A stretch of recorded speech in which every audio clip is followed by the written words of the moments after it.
नाही तुमचं मिटलं असेल तर काय. सगळ्यात महत्वाची गोष्ट म्हणजे तुम्ही जर ह्याच्यामध्ये दोषी नसताल तर पहिल्या दिवशीपासून तुम्ही कशामुळे फरार झाले होते हा माझा विषय. जर तुम्ही त्याच्यामध्ये नसताल तर पहिल्या दिवशीपासून तुम्ही त्याच्यामधून फरार का झाले होते. बरोबर. त्याचबरोबर एक महत्वाचा प्रश्न होतो की इतके दिवस 21 दिवस फरार होते परंतु पोलिसांना सापडत नाहीत आणि आदल्या दिवशी मुख्यमंत्र्यांची भेट धनंजय मुंडे घेतात आणि त्यानंतर दुसऱ्या दिवशी लगेच सरेंडर होतात. हे बघा सगळ्यात महत्वाचा विषय ह्याच्यामध्ये हा आहे. जोपर्यंत हा गंभीर विषय महाराष्ट्राच्या समोर जेव्हा पहिल्यांदा मी हे जे कुणी गुन्हेगार आहेत ह्यांचे नावं घेऊन मास्टर माइंडचे नावं घेऊन मी जे सर्वांसमोर बोललो, सर्व आमदार आमच्या जिल्ह्यातले सर्व पक्षाचे सभागृहामध्ये हे सर्वांनी विषय मांडल्यानंतर हा किती गंभीर विषय हा लक्षात आला.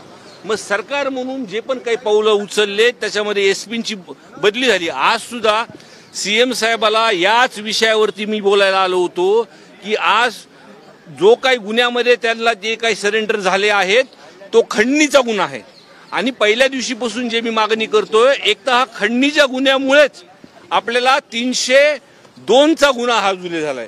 या दोन्ही गुन्ह्यामध्ये कनेक्शन आहेत. आज सुद्धा मी त्यांना सीएम साहेबाला ही मागणी केली की त्यांना ही केस अंडर ट्रायल तुम्ही चालवा आणि दुसरा विषय 302 मध्ये कट कारस्थान म्हणून जे कुणी असतील जे मोबाईलचे सीडीआर असतील हे तपासून आपण त्यांच्यावर कारवाई करा.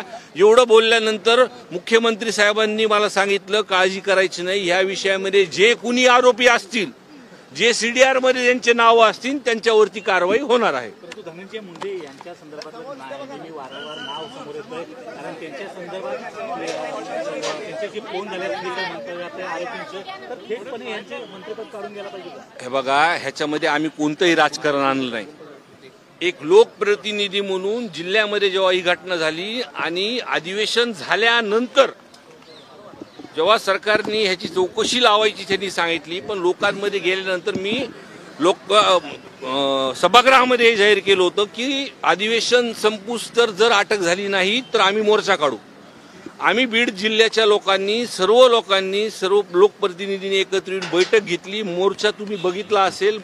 सर्वसामान्य लोक 1 लाखाच्या पुढे लोक तिथे जमले.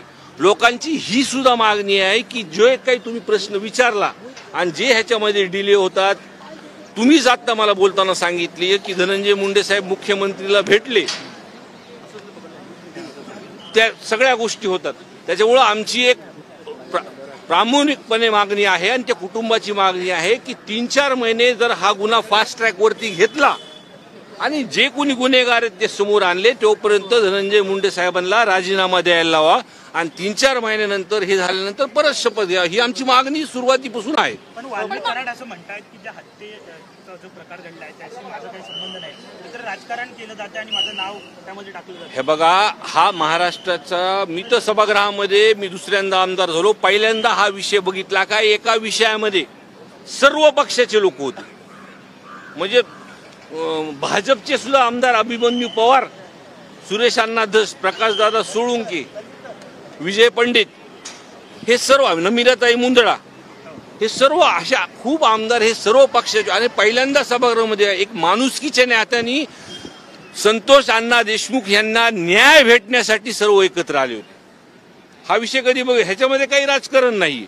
त्याच्यामुळं आमचा एकच सर्वांचा जो हेतू आहे की जिल्ह्यामध्ये जो वाल्मिक कराडांनी जो जातीमध्ये जे तेढ निर्माण केलंय लोक आज आमच्याकडे अधिकारी जरी एका जिल्ह्यामध्ये आला तर त्याचं नावापेक्षा त्याचं आडनाव काय हे बघतात. आणि माझ्यासारखा आमदार जिथं जातीचं तुम्ही हे सर्व गोष्टी मानतात एक पुरोगामी विचाराचा जिल्हा आहे माझा. मला दुसऱ्यांदा लोकांनी निवडून दिला आहे.